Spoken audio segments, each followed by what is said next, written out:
Another day, another episode of Shine, but this one left me breathless. Like, what the actual hell? I need an explanation because I was not prepared for the last 20 minutes of this episode. It had my heart beating faster than I wish it was. What's up, though? It's Kiara, and let's get straight into talking about episode 3. To be honest with you, I'd sum up this episode in 3 words: confusing, frustrating, and unexpected. Now, I know I abuse the word unexpected a lot, but the show really has a knack of leaving me utterly speechless, like every single episode. We begin with a bet. Tanwa really can't leave Trin alone and challenges him with the condition that if he wins, they pick up from that kiss in episode 1. They do a breath holding competition, and Trin loses, which causes him to do his favorite act of running away from Tanwa. Now, he started questioning his sexuality as well, to the point of buying a book with the title Homosexuality, the International Disease. The fact that a book like that exists, did I not laugh? The second couple, Naran and our colonel, continue run to each other even after Naran ran away from that hot kiss in episode 2. The colonel cannot stop thinking about it, and we get a scene of him in bed kind of thinking about it next to his wife. And his wife is like, she wants to get it on. She wants to touch him and she wants to kiss him, and he allows it. In fact, he takes the lead, but then he's imagining being with Naran. This time his wife is Naran, and then she mentions having kids, and it's like being splashed with a bucket of ice cold water. It seems like reality sets in, and that entire scene stops. Now, I can't get past the fact that between these two, one has a wife, and the wife who seemingly after getting rejected is now starting to open her eyes to Veera, and then the other has a girlfriend and they seem devoted to the two, but damn. Now, another article is then released, and Naran bashes our poor colonel, right? There's a reply from colonel, and Naran is in a fit of rage, frustration, y'all can tell me, crumples up the newspaper, and then for now, between these two, that's it, right before they meet again.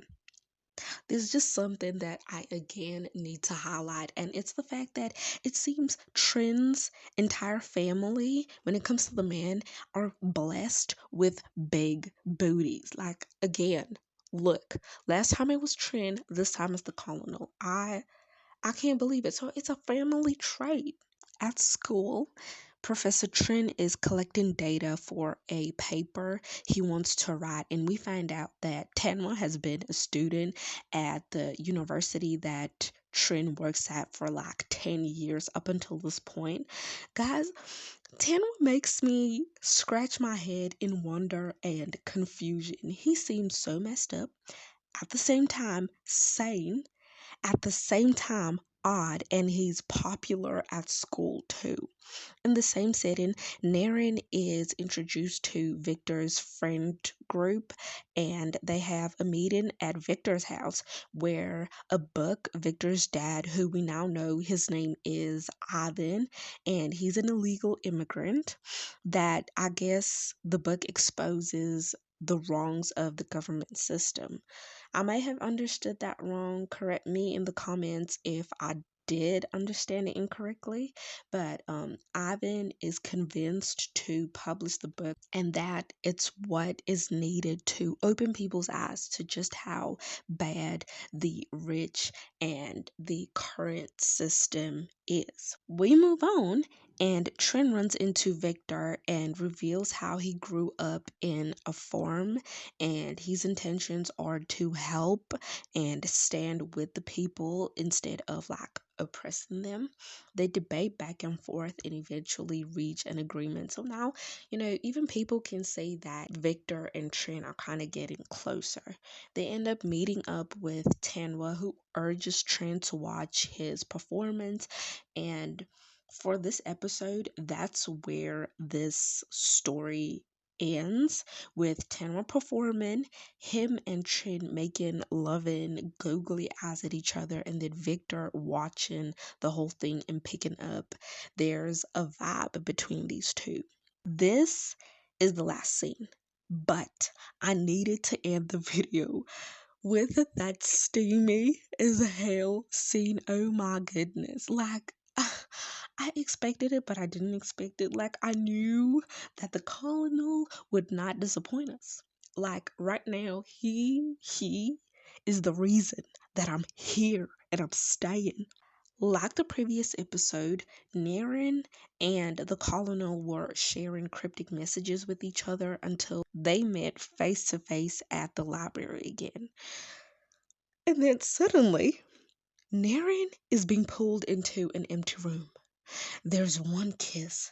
The colonel says, "You seem to reject me, but love is like shining brighter in your eyes." And then all of a sudden, Naran is like, "F it." And they kiss, and then clothes are being taken off, and then people are like unclothed. And then it's an R-rated scene that I cannot put in this video. Y'all can go and you can watch it. Like, I had to pause after that scene to take a moment. I was covering my mouth, my heart was beating so fast, and I was in true shock. The actors did a wonderful job. I will clap my hands to them. And yeah, man, they made me like do this video right after watching the episode. And even as I'm speaking to y'all, I'm taken aback. I will end it here though. Please stay tuned for the next episode, and remember to like, comment, share, and subscribe. Have a wonderful, beautiful rest of the day or night, and until next time.